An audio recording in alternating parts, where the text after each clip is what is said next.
భూపాలపల్లి జయరాజ్ ఇంట్లో ACB సోదాల link Vikarabad వరకు విస్తరించింది. ఆదాయానికి మించిన ఆస్తుల కేసులో వికారాబాద్ జిల్లా తాండూరుతో పాటు పెద్దేముల్ మండలంలో అవినీతి నిరోధక శాఖ అధికారులు సోదాలు చేశారు. భూపాలపల్లి జిల్లాలో మైన్స్ ఏడీగా పనిచేస్తున్న జయరాజ్ గతంలో తాండూరులో పనిచేసి భారీగా అక్రమాస్తులు కూడబెట్టారు అన్న ఆరోపణలు ఉన్నాయి. ఏసీబీ అధికారులు ప్రత్యేక బృందాలుగా ఏర్పడి తనిఖీలు చేపట్టారు. పెద్దేముల్ మండలం మారేపల్లి వద్ద ఓ ప్రముఖ రాజకీయ పార్టీ నేతతో కలిసి జయరాజ్ భాగస్వామ్యంతో శుద్ధ ఫ్యాక్టరీ నడుపుతున్నట్లుగా ఏసీబీ ప్రాథమిక విచారణలో తేలింది. ఆ పరిశ్రమలో అధికారులు సుదీర్ఘంగా సోదాలు చేస్తున్నారు. తాండూరులోని ఖాన్ కాలనీలో జయరాజ్తో సన్నిహిత సంబంధాలు, ఆర్థిక లావాదేవీలు ఉన్నట్లు అనుమానిస్తున్న ఓ వ్యక్తి ఇంట్లో ఏసీబీ బృందాలు కీలక పత్రాల కోసం శోధిస్తున్నాయి.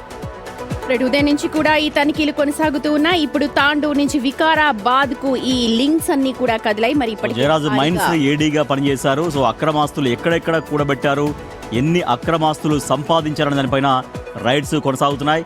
మా ప్రతినిధి సాగర్ మరింత సమాచారం అందిస్తారు.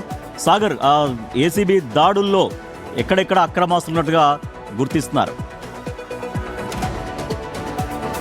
రాజేష్, ఈ అధికారి అక్రమాస్తుల చిట్టా చూస్తే మనకే ఆశ్చర్యం కలుగుతుంది. ఎందుకంటే ఎక్కడ అధికారిగా పనిచేస్తే అక్కడ ఫ్యాక్టరీలతో సంబంధాలు పెట్టుకోవడము, అక్కడ అక్రమాస్తులు కూడా పెట్టడం, అక్కడనే అదే ప్రాంతంలో ఆస్తులు కూడా పెట్టి ఏసీబీ దర్యాప్తులో కూడా ఈ కీలక విషయాలు బయటపడుతున్నాయి. భూపాలపల్లి జిల్లాలో పనిచేసినటువంటి మైన్స్ జయరాజ్ ఏడీ అసిస్టెంట్ డైరెక్టర్గా పనిచేస్తున్నారు.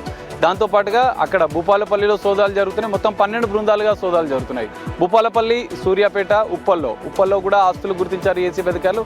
ఏకకాలంలో ఈ సోదాలు జరుగుతున్నాయి. అయితే ఇక్కడ ఇంటర్లింక్ ఏదైతే తాండూరులో స్టోన్ అనేది ఎక్కువగా ఫేమస్, అక్కడ స్టోన్స్ మైనింగ్ అనేది ఎక్కువగా జరుగుతుంది. సో అక్కడ పనిచేసినటువంటి జయరాజ్ అక్కడ ఉన్నటువంటి ఒక రాజకీయ నేతతో శుద్ధ ఫ్యాక్టరీలో పార్ట్నర్షిప్ గా చేరాడు. సాగర్, ఇప్పటి వరకు ఎంతెంత అక్రమాస్తులు బయటపడ్డాయి, దానికి సంబంధించి లెక్కలు ఏమైనా బయటకు వస్తున్నాయా? ఇవాళ మధ్యాహ్నమే ఒక లాకర్ ఓపెన్ చేయడానికి కూడా వెళ్తున్నారు అని చెప్పి అందింది సమాచారం.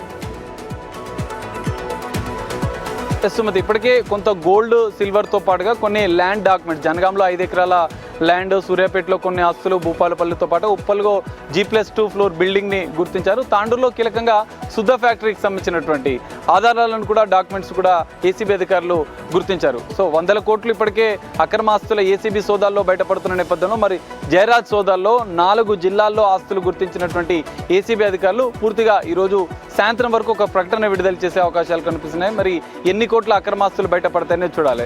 సో మైనింగ్ డిపార్ట్మెంట్ లో ఈ జయరాజ్ సోదాలు కొనసాగుతున్న నేపథ్యంలో ఒక కలవరం అయితే కనిపిస్తుంది. మరి పూర్తిస్థాయి సోదాలు పూర్తయినంత ఎన్ని అక్రమాస్తులు బయటపడతాయనేది చూడాలి. Rajesh, right, thank you Sagar. So అది ఏసీబీ తనిఖీల్లో బయటపడుతున్నటువంటి విషయాలు. సో ఇంకా ఇవాళ సాయంత్రం కల్లా ఏమన్నా క్లారిటీ వస్తుంది. ఎన్ని వందల కోట్లు ఆస్తులు, 100 కోట్లే. ఎవరిని టచ్ చేసినా 100, 200 తక్కువ ఎవరు లేరు. మైన్స్ ఇది మామూలుగా ఉండదు.